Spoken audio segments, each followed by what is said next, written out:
or to be a mother while you are here in Dubai?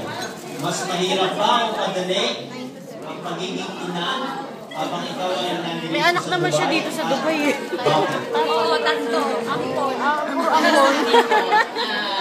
Mahirap po. Napakahirap po. Kasi the way na gusto mong palakihin yung mga anak mo, hindi mo nagagawa. Dahil iba po yung nag-aalala. Hirap na hirap sa opisina. Take care sa kanila. Iyak kayo, dali.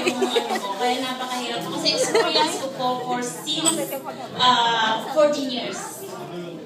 So, ito po yung kaya sa kalooban po, bilang isang ina, napakasakit po talaga. Kaya hindi ko po yun po yung Anong sagot? hard na Hard. Tama yun, nabulit mo tanong para sa'yo. Okay.